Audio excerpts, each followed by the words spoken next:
ലോക്സഭാ തെരഞ്ഞെടുപ്പിന്റെ അവസാന ഘട്ടത്തിൽ വോട്ടർമാർ ബൂത്തിലേക്ക് പോകാൻ തയ്യാറെടുത്തു കഴിഞ്ഞു. അതിനിർണായകമായ ലോക്സഭാ തെരഞ്ഞെടുപ്പിന് അങ്ങനെ കർട്ടൻ വീഴാൻ പോവുകയാണ്. 3 ദിവസങ്ങൾക്കിപ്പുറം ലോകം കാത്തിരിക്കുന്ന ജനവിധി പുറത്തുവരും.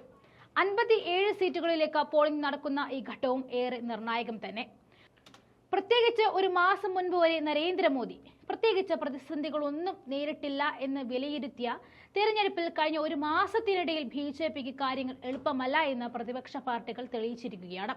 ചുരുക്കി പറഞ്ഞാൽ പ്രതിപക്ഷത്തിന് മാത്രമല്ല BJPക്ക് കൂടി ഈ തെരഞ്ഞെടുപ്പ് നിർണായകമാണ്.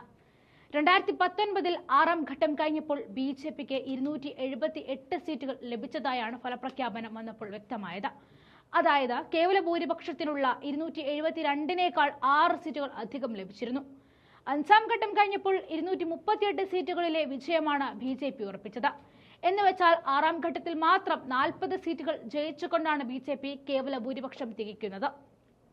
2014 BJPക്ക് ലഭിച്ച 282 സീറ്റുകളിൽ ഏകദേശം 10% സീറ്റുകൾ അവർക്ക് 2019 നഷ്ടപ്പെട്ടിരുന്നു. എന്നാൽ ആ നഷ്ടവും അതിലധികവും മറ്റിടങ്ങളിൽ നിന്നും നേടാൻ സാധിച്ചതുകൊണ്ടാണ് 303 എന്നൊരു സംഖ്യയിലേക്ക് 2019 BJPക്ക് എത്താൻ സാധിച്ചത്. ഇത്തവണയും 10%തോളം സീറ്റുകൾ BJPക്ക് നഷ്ടപ്പെടാൻ സാധ്യതയുണ്ട്. എന്നാൽ ആ സീറ്റുകൾ കിഴക്കും തെക്കുമുള്ള സംസ്ഥാനങ്ങളിൽ നിന്നും അധികമായി നേടിയാൽ മാത്രമേ 2019 സീറ്റ് നിലയിൽ നിന്നും താഴേക്ക് പോകാതെ നിൽക്കാൻ സാധിക്കുകയുള്ളൂ എന്നതാണ് യാഥാർത്ഥ്യം. 2019 നടന്ന 7ാം ഘട്ട പോളിംഗിൽ തെരഞ്ഞെടുപ്പ് നടന്ന 57 സീറ്റുകളിൽ BJP 25 സീറ്റുകളാണ് വിജയിച്ചത്. അതായത് 50%-ത്തിലും താഴെയാണ് വിജയിച്ച സീറ്റുകളുടെ എണ്ണം എന്ന് പറയാം. NDA സഖ്യമെന്ന രീതിയിൽ ആകെ 30 സീറ്റുകൾ വിജയിച്ചു.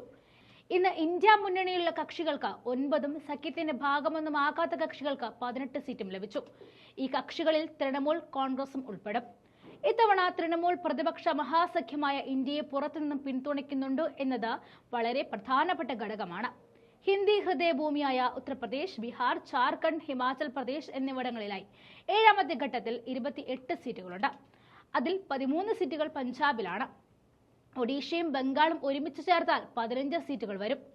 2019 7ാം ഘട്ടത്തിൽ ഹിന്ദി ഹൃദയഭൂമിയിൽ തെരഞ്ഞെടുപ്പ് നടന്ന 30 സീറ്റുകളിൽ 26 BJP വിജയിച്ചിരുന്നു. ആ വിജയം ഇത്തവണയും ആവർത്തിക്കാൻ BJPക്ക് സാധിക്കുമോ എന്നതാണ് ഏറെ നിർണായകം.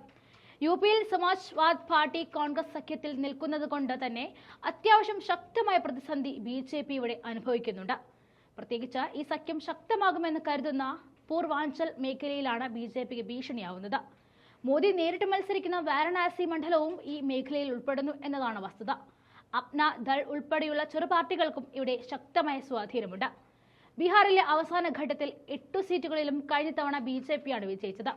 എന്നാൽ 2020 നടന്ന സംസ്ഥാന നിയമസഭാ തെരഞ്ഞെടുപ്പിൽ ഈ സീറ്റുകൾ ഉൾപ്പെടുന്ന റഹ്താസ് മേഖലയിൽ വിജയിച്ചത് RJDയാണ്. ഇത്തവണ ഈ സീറ്റുകൾ പൂർണ്ണമായും BJPക്കൊപ്പം നിൽക്കില്ല എന്ന് ഉറപ്പാണ്. ബംഗാളിൽ കഴിഞ്ഞ തവണ 6ാം ഘട്ടം കഴിയുമ്പോഴേക്കും 42 സീറ്റിൽ 18ഉം നേടി BJP മുന്നിൽ നിൽക്കുകയായിരുന്നു. 7ാം ഘട്ടത്തിൽ പോളിംഗ് നടന്നപ്പോൾ 9 സീറ്റുകളിലും വിജയിച്ചുകൊണ്ട് തൃണമൂൽ കളം പിടിച്ചത് നമ്മൾ കണ്ടു. ശേഷം തൃണമൂൽ 22, BJP 18 എന്ന നിലയിലാണ് പോരാട്ടം അവസാനിച്ചത്. ഇത്തവണ ബംഗാളിൽ 2019 ആവർത്തിച്ചാൽ മാത്രം പോരാ BJPക്ക്. മറിച്ച് വടക്കേ ഇന്ത്യയിലുണ്ടാകാൻ സാധ്യതയുള്ള നഷ്ടങ്ങൾ ബംഗാളിൽ കൂടി നികത്താനും BJPക്ക് സാധിക്കണം.